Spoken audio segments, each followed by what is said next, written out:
Muito bem, então, pessoal, vamos voltar aqui à segunda parte do vídeo. Para quem não viu, né, para quem não está sabendo o que está acontecendo, eu tô trazendo aqui para vocês a apresentação que eu fiz durante o final de semana aí, comemorativo dos 50 anos da ida do homem para a Lua.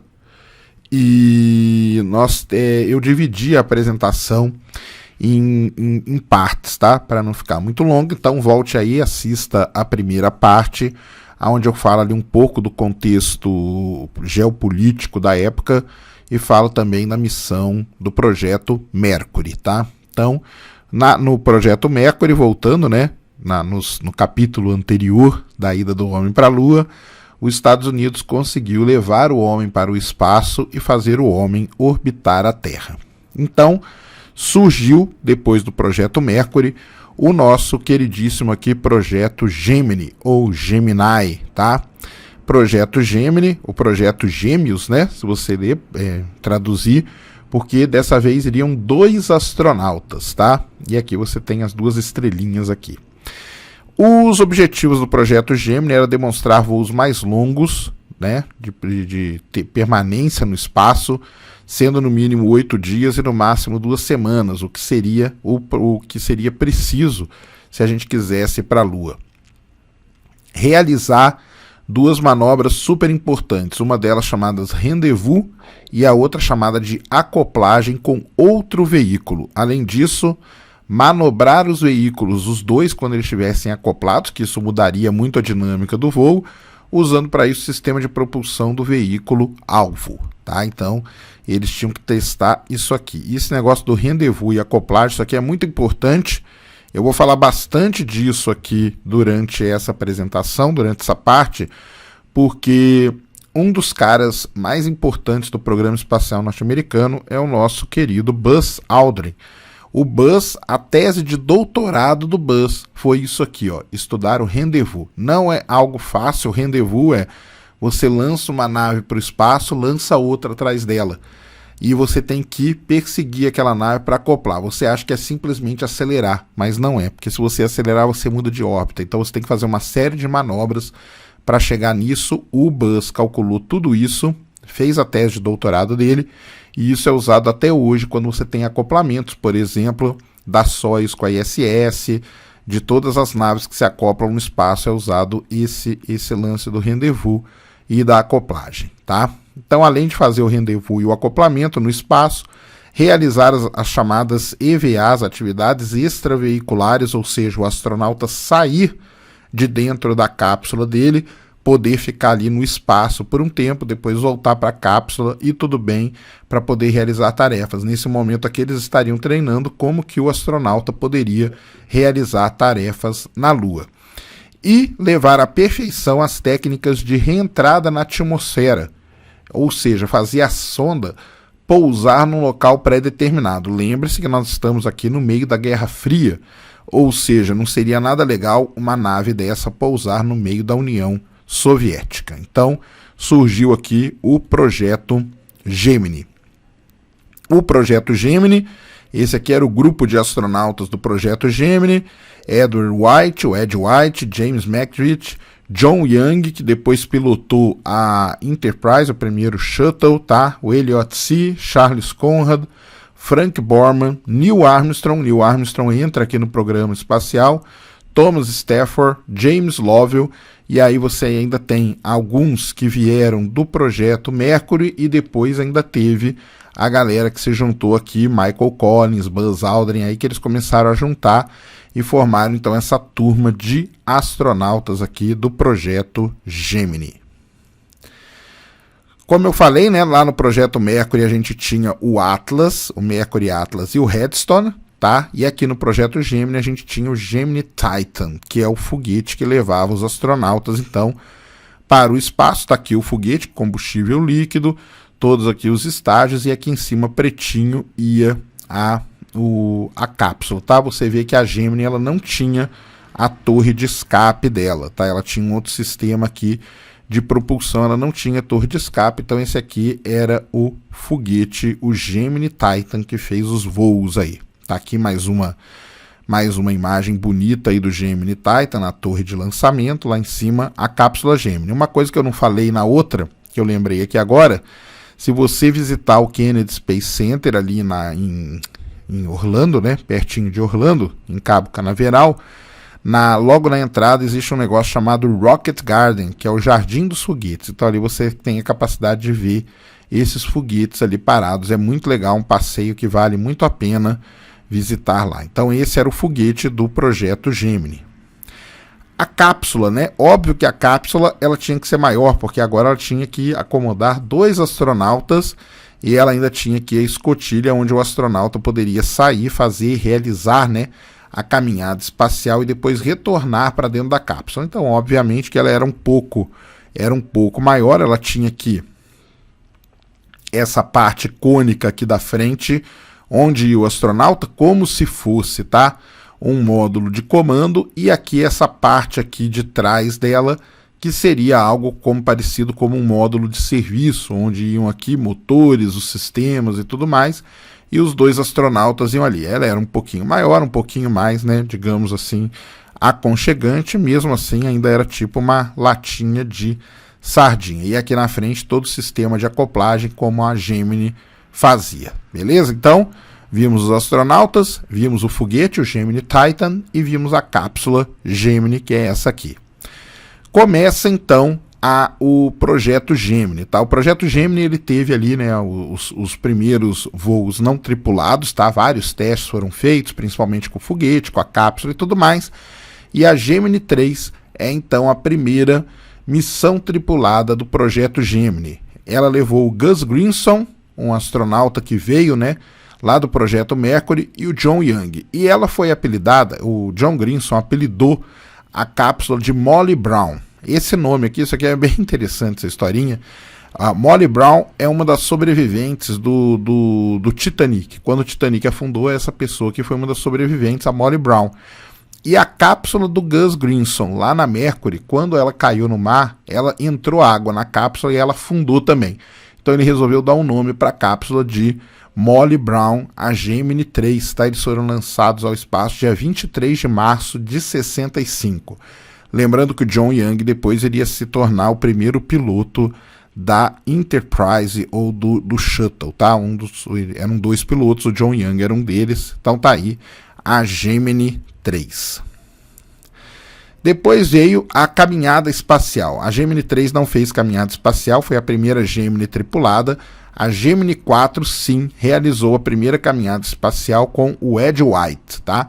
Lançado dia 3 de junho de 65, então os 2 aqui, ó, como que eles iam, ficavam aqui sentadinho, tá? E o Ed White, então, se tornou o primeiro norte-americano a caminhar no espaço. Então você tinha lá, ó, lembrando, né? Você tinha o Alan Shepard, o primeiro astronauta a ir para o espaço norte-americano. Você tinha o John Glenn, o primeiro astronauta americano a entrar em órbita da Terra. O Ed White, o primeiro astronauta norte-americano a realizar uma caminhada espacial. Então você vai anotando aí o nome dos primeiros astronautas norte-americanos a fazer cada etapa importante até culminar com o Neil Armstrong lá na frente, que vai ser o primeiro astronauta a pisar na Lua, tá? Então esses nomes aí são nomes bem famosos no meio astronáutico, tá? Então tá aqui a caminhada dele, dia 3 de junho de 65, não era fácil caminhar no espaço. Você tem aqui todos esses cabos e tudo mais, tá? Isso aqui são umbilicais que prendiam o astronauta à nave, ele não caminhava livremente. E tudo isso aqui dava muito problema. Às vezes isso aqui enrolava, às vezes isso aqui enrolava na nave, enrolava no corpo. A viseira dele chegou a embaçar. Deram vários problemas, tá? E uma coisa que nós vamos ver daqui a pouco, né? Esse cara aqui, por exemplo, e os outros que caminharam até o Buzz, eles não treinaram a caminhada espacial. Não foi treinada a caminhada espacial. O Buzz era um cara muito inteligente, ele foi o primeiro cara a propor um treinamento antes dele fazer isso aqui, que ele fazia tipo um balé ali. Então ele pegava, ele sabia onde pegar na nave, como que ele fazia para comandar, né, ou para manejar esses cabos no espaço para não ter problema nenhum de se enrolar. Mas o Ed White está aí, entrou para a história como sendo o primeiro astronauta norte-americano a realizar uma caminhada espacial. Tá aqui, ó, como que ele ficava, tá vendo? Com esse, parece um cordão umbilical, né?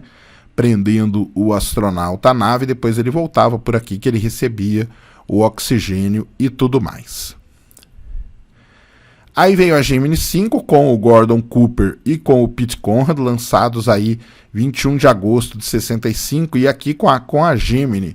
A Gemini foi um projeto onde muita coisa deu errado. E na verdade, era para dar errado, né? Ou seja, assim, não era que era para dar errado, né?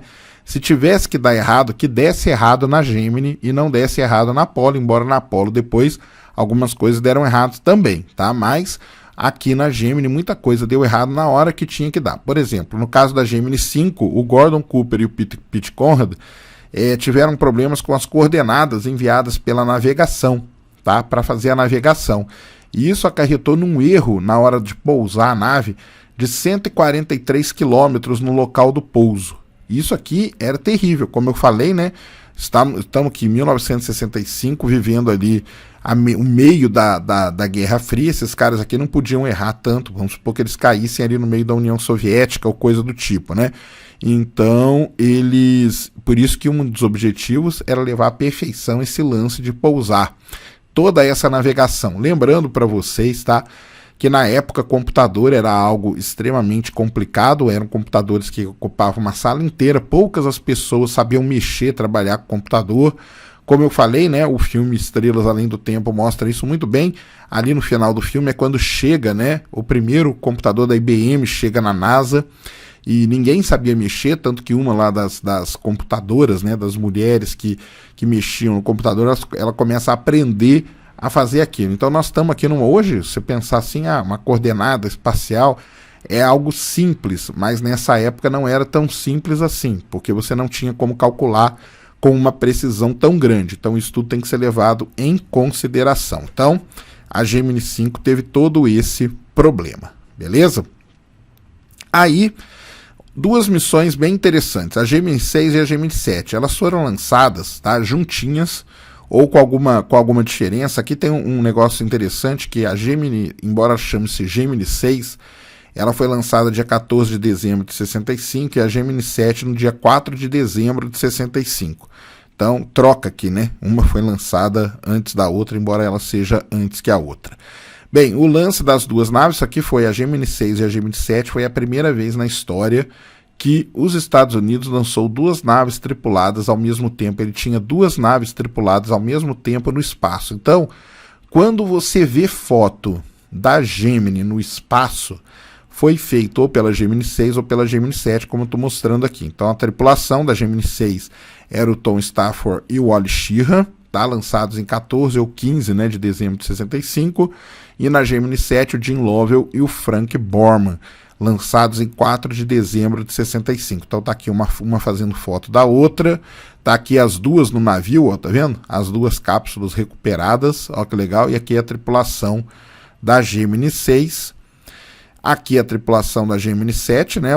Aqui a tripulação da Gemini 6, né? O Stafford tá aqui, o Schirra tá aqui, ó, a nave aqui, ó, tá vendo? Então a Gemini 6 fotografada pela Gemini 7 e eles aqui retornando para a Terra, já sendo recuperados no mar. Então, se você pegar bem, né, ó, Gemini 3 foi o primeiro voo, Gemini 4 foi a primeira ali caminhada, Gemini 5 teve o problema de coordenadas, Gemini 6 e Gemini 7 as primeiras a estarem no espaço ao mesmo tempo, e aí os Estados Unidos resolveu fazer o seguinte: nós vamos lançar, para treinar esse lance de acoplamento no espaço e rendezvous, nós vamos lançar um veículo-alvo.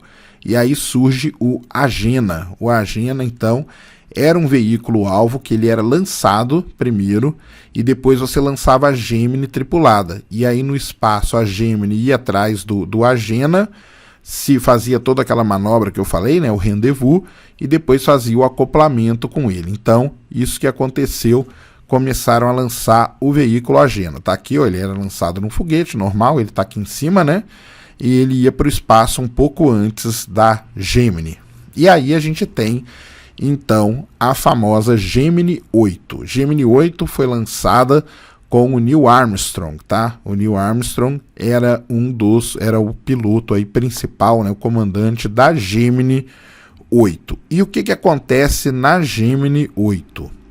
A Gemini 8, para quem eu vou dar spoiler aqui, tá? Mas porque também não é um spoiler, porque é algo histórico. Então, quando você vai ler sobre a Gemini 8, você já vai aprender isso, tá? A Gemini 8, ela fez o acoplamento com o veículo Agena. O acoplamento foi perfeito, não teve problema nenhum. Mas na hora que eles acoplaram, os dois veículos juntos começaram a girar muito rapidamente. Começou a girar, começou a sair de controle. O Neil Armstrong pegou então e soltou a cápsula Gemini do veículo Agena. Só que quando ele soltou, a cápsula Gemini continuou girando muito rápido. Ele não sabia o que fazer, estava numa situação muito complicada e ele pensou o seguinte: bem, a única maneira da gente tentar sair dessa situação é eu ligar os retrofoguetes, porque ela usava, né, a Gemini usava esses retrofoguetes para fazer a frenagem dela quando ela estava entrando na atmosfera terrestre. Ele falou, eu vou usar aqui os retrofoguetes, com isso ela vai parar de girar. Ele acionou os retrofoguetes, a cápsula Gemini 8 começou a parar de girar, parou de girar, mas ele gastou o combustível que ele iria usar na reentrada. Tá? Isso aí é um momento de tensão muito grande da missão. Eles conseguiram colocar a cápsula no ângulo certo, ela conseguiu reentrar com sucesso, mas ela pousou muito, mas muito longe mesmo do lugar onde ela deveria ter pousado, mas ou era isso, ou eles iriam morrer no espaço. Tá? Então foi uma manobra muito inteligente, interessante, feita pelo Neil Armstrong. O Neil Armstrong, ele era conhecido como um piloto que ele fazia de tudo para não deixar a nave dele sofrer qualquer dano. Ou, se ela sofreu qualquer dano, mesmo assim ele queria levar a nave de algum jeito, trazer a nave de volta. Se vocês lerem a biografia dele, no filme O Primeiro Homem não fala muito disso, mas se vocês lerem a biografia dele, ele era piloto de guerra, né? Ele chegou a ser piloto de guerra, e ele trazia aviões em estados assim, em estado lastimável, mas mesmo assim ele trazia o avião de volta, tá? Lá no projeto Apollo teve o lance dele testando, né, o veículo lunar lá, o protótipo, quando o veículo explode. Ele ficou muito chateado porque ter perdido aquele veículo. Ou era ele, ou era a vida dele. Mas, mesmo assim, ele não gostava de perder. E no caso da Gemini também. Então, por conta de toda essa habilidade do Neil Armstrong, que começou a ser identificada logo cedo, ele começou a ser cogitado para a primeira missão para a Lua. Não só ele, né, o Buzz, por ser considerado um dos astronautas, ou talvez o astronauta mais inteligente que a NASA teve, por conta até de ser o único cara que tinha doutorado naquela época, fazer todas essas manobras, e o Michael Collins, por ser um dos astronautas mais sérios e mais reservados. Então, aquela tripulação que nós vamos ver depois, num outro vídeo da Apollo 11, ela não foi montada, digamos assim, à toa. Cada cara ali tinha um porquê dele estar ali. Então a Gemini 8 enfrentou todo esse problema. Então você vai contando aí a quantidade de problemas que a Gemini foi tendo no caminho. Como eu falei, era um momento mesmo das coisas darem errado, tá? Aí vem a Gemini 9 com o Tom Stafford e o Gene Cernan, lançados aí no espaço em 1º de junho de 66, estão os dois aqui. Essa foto aqui é muito legal, que ele chamou, isso aqui é o veículo Agena, né, que ele chama de Strange Alligator, né, ele dá um nome lá pra isso, por causa dessa boca aqui que ficou aberta, tá, parecia a boca de um jacaré, beleza? Então aí a Gemini 9, depois veio a Gemini 10, com o Michael Collins e com o John Young, o Michael Collins esse cara aqui, o John Young esse cara aqui, lançados ao espaço em 18 de julho de 66, tá? Então a Gemini 10. A Gemini 11 com o Pete Conrad e o Richard Gordon em 12 de setembro de 66. Então aqui é a Gemini 11. Aqui uma imagem bem bonita, aqui o veículo Agena, tá vendo o veículo Agena aqui? E a foto feita de dentro da Gemini 11 com os dois astronautas ali. Essas aí não tiveram tantos problemas assim, eles começaram a levar à perfeição o lance de você manobrar, de você acoplar, desacoplar e tudo mais, então isso aí foi muito importante para a missão. Eles treinaram muito o lance do rendezvous e do acoplamento com o veículo alvo Agena, tá?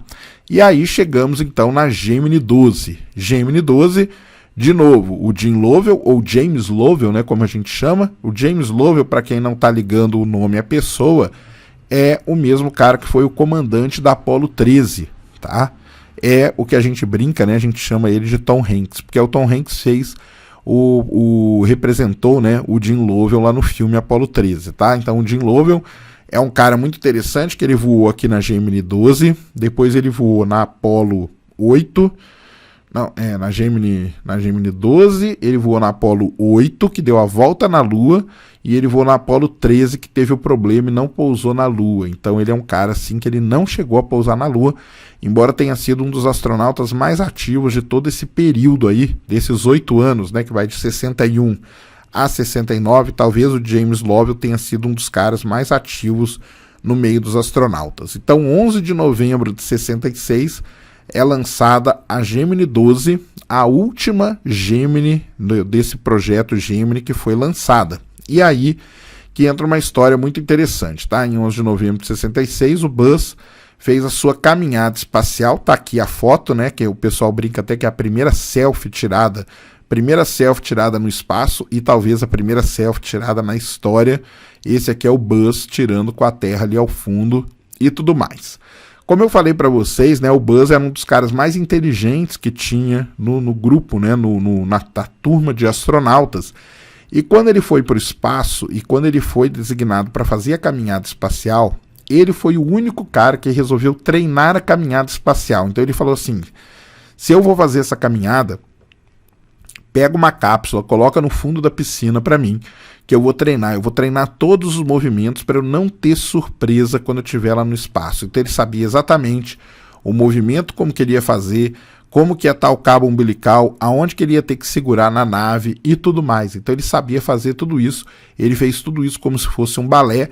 A caminhada dele durou 5 horas e 30 minutos, foi a maior caminhada, né? A caminhada espacial de maior sucesso do projeto, e com isso tudo feito, eles estavam, né, a NASA e os Estados Unidos estavam pavimentando então a caminhada para a Lua, estava pavimentando todo o caminho para a Lua, e o Buzz, com a inteligência dele, fez isso. Outra coisa também, ele estudou muito para aplicar um produto na viseira, para a viseira não embaçar e tudo mais, porque tinha esse problema da viseira embaçar também. Então foi um cara aí muito importante em todo o projeto espacial dessa época, desses 8 anos aí que a gente chama. Falando nisso, né, eu para poder participar dessas palestras ali, eu li uns 3 livros sobre esse período, tá? 3 livros que acabaram de ser lançados. Na verdade, um deles, o mais legal de todos, chama 8 Years to the Moon. Ele conta a história inteira, completa, de 1961 a 1969. Então, muitas coisas que eu tô falando aqui eu tirei desse livro. Tem na Amazon, você compra ele para e-book, né? Então você lê aí no seu computador e tal. É bem interessante mesmo. 8 Years to the Moon conta toda essa história que eu tô contando aqui para vocês. Então, chegamos no final de 1966 e nesse momento os Estados Unidos já sabiam levar um astronauta para a órbita da Terra, já sabia manobrar naves na órbita da Terra, fazer o acoplamento entre as duas naves, já sabia caminhar no espaço, já sabia retornar com segurança, tanto a nave como o astronauta para a Terra, que isso aqui é muito importante também. Estava tudo pronto para a fase final do projeto, que era a ida do homem para a Lua. Então, a partir de 1966, surge o programa Apollo. O programa Apollo, que foi o programa feito, então, para levar o homem para a Lua. Vocês estão vendo, né? O que eu quero que vocês guardem de tudo isso é o seguinte. As coisas, elas são gradativas, tá? Então, primeiro você fez o projeto Mercury, aprende a levar o homem para o espaço, aprende a colocar o homem na órbita da Terra. Depois vem o projeto Gemini, vamos levar 2 astronautas com eles na órbita, aprende a fazer manobra no espaço, aprende a fazer a caminhada espacial, retorna para a Terra, aplica o rendezvous, o acoplamento, tudo isso. E depois disso vamos para a próxima etapa, vamos levar agora 3 astronautas para o espaço, no programa Apollo, e depois já testar essas novas cápsulas e tudo mais, construir um novo foguete capaz de levar o homem para a Lua, e depois construir o módulo lunar e tudo mais. Então as coisas são feitas de forma gradativa. Não é do dia para a noite que o cara acorda e fala assim, vamos para a Lua, entra no foguete e vai. Não é desse jeito. Então as coisas vão acontecendo. Embora não se esqueçam nunca que por trás de tudo isso existe um pano de fundo em tudo isso, que era o momento que vivia o mundo, um momento de Guerra Fria. Não se pode esquecer do que estava acontecendo no fundo de tudo isso, tá? O objetivo, como eu falei lá, não era um objetivo científico, não era nada disso. O objetivo era simplesmente estar na frente do seu grande concorrente. O objetivo era estar na frente, mostrar que o seu país era capaz de fazer tal coisa. Ainda bem que tudo isso, de certo modo, aconteceu porque gerou aí uma quantidade de material, uma quantidade de coisas impressionantes, coisas que a gente usa até hoje, foram geradas durante esses 8 anos. Outra coisa que eu quero que vocês tenham na cabeça de vocês, foram 8 anos, de 1961 até 1969. É um período de tempo muito curto, muita grana, obviamente, foi investida para poder se chegar nisso, para você colocar na frente. E lembrando que essa grana só foi investida porque você tinha um argumento muito forte, que era estar na frente do seu país inimigo, tá? Então tudo isso nunca pode ser esquecido. É legal, é muito interessante tudo isso que aconteceu, mas saiba que existia um pano de fundo para tudo isso, beleza? Então essa aqui é a segunda parte dos 50 anos da ida para a Lua. Contei para vocês um pouco da história do projeto Gemini ou Gemini e depois nós vamos entrar no projeto Apollo na terceira parte. Espero que vocês estejam gostando. Como eu falei, né, estou fazendo isso para quem não teve oportunidade de ir nas apresentações, mas fica aí também um registro aí desse momento histórico da humanidade, porque tendo política, geopolítica ou não no meio, Guerra Fria ou não no meio, foi um momento muito importante da história da humanidade que a gente recorda até hoje com muito prazer e com muito carinho, beleza?